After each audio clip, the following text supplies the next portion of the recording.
ada satu amalan, yaitu setiap sebelum tidur aku bermuhasabah diri. Jika ada orang lain yang menyakitiku, aku maafkan seluruh kesalahannya.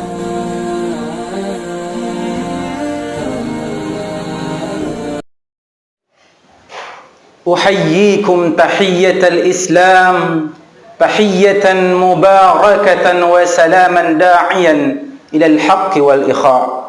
Assalamu alaikum warahmatullahi ta'ala wabarakatuh. Alhamdulillahilladzi bini'matihi tatimmus salihat wa bifadlihi tatanazzalul khairat wal barakat wa bitaufiqihi tatahaqqaqul maqasid wal ghayat. Allahumma salli wa sallim ala sayyidinal anbiya'i wal mursalin wa ala alihi wa sahbihi rasulillahi ajma'in. Rabbi shrah li sadri wa yassir li amri wahlul 'uqdatan min lisani yafqahu qawli. Qala Allah ta'ala fil Qur'anil Karim ba'da a'udzu billahi minasy syaithanir rajim. Bismillahirrahmanirrahim. Wa amma man khafa maqama rabbih wa nahan nafsa 'anil hawa fa innal jannata hiyal ma'wa.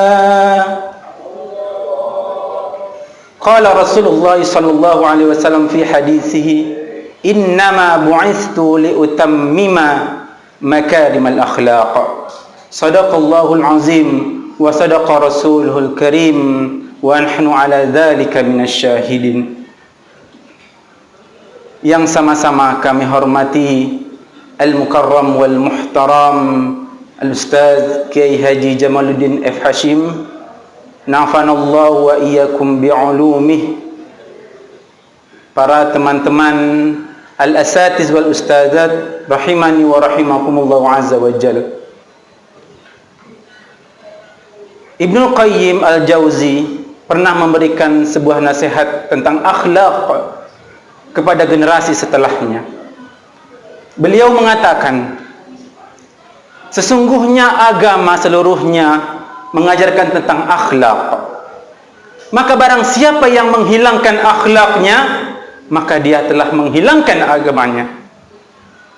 Sementara kita sebagai seorang mukmin, sebagai seorang muslim yang memiliki akhlak yang baik, yang takut kepada Allah Subhanahu wa taala dan mampu menahan hawa nafsu kita, maka kelak kita akan mendapatkan surganya Allah Subhanahu wa taala.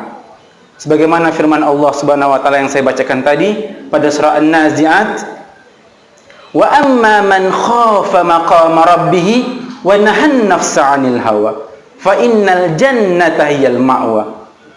Dan adapun orang-orang yang takut akan kebesaran Tuhannya, wa nahan nafsa 'anil hawa, dan mereka mampu menahan hawa nafsunya, fa innal jannata hiyal ma'wa, maka sesungguhnya surgalah tempat kembali mereka.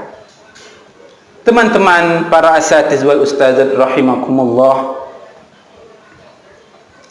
setidaknya ada tiga akhlak calon penghuni surga.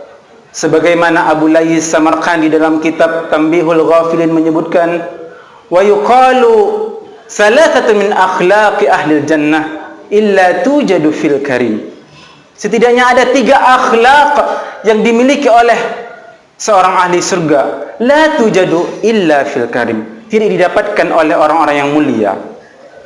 Yang pertama, al-ihsanu ila man asa ilaih, yaitu berbuat baik kepada orang yang berbuat buruk, berbuat jahat kepada kita.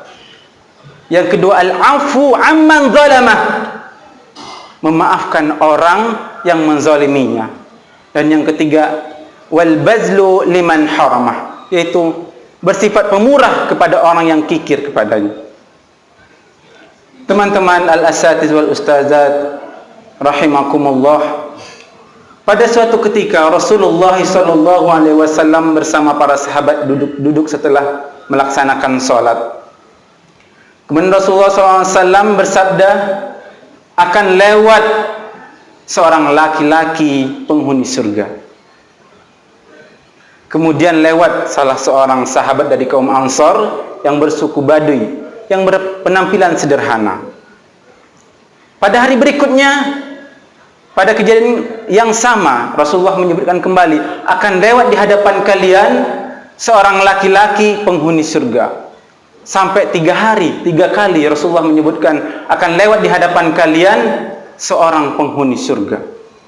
Maka para sahabat penasaran, kenapa? Apa gerangan amalan yang dilakukan oleh orang tersebut sehingga Rasulullah SAW mengatakan laki-laki tersebut adalah penghuni surga?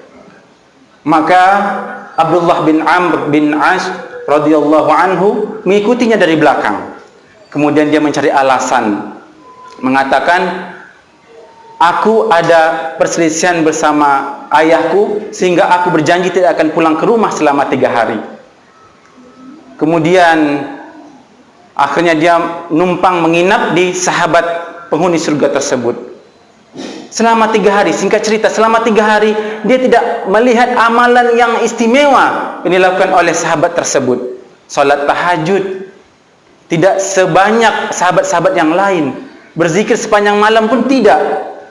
Maka pada hari ketiga beliau jujur bahwa sesungguhnya dia tidak ada perselisihan bersama ayahnya, dan dia jujur mengatakan bahwa Rasulullah SAW mengatakan, engkau adalah seorang penghuni surga. Apa gerangan amalan yang engkau lakukan sehingga Rasulullah mengatakan engkau adalah penghuni surga? Maka sahabat tersebut mengatakan, sebagaimana yang engkau lihat, tidak ada amalan yang istimewa yang aku lakukan, tetapi ada satu amalan, yaitu setiap sebelum tidur aku bermuhasabah diri.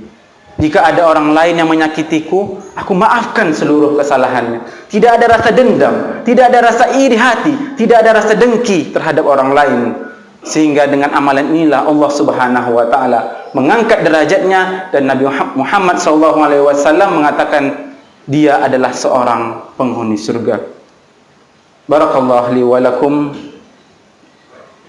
Terima kasih kepada teman-teman. Sesungguhnya yang benar itu dari Allah Subhanahu wa taala, dan yang salah itu atas khilafan pribadi saya sendiri. Ma asabaka min hasanatin faminallah, wa ma asabaka min sayyi'atin famin nafsik. Al-haqqu min rabbik. Wassalamu alaikum warahmatullahi wabarakatuh.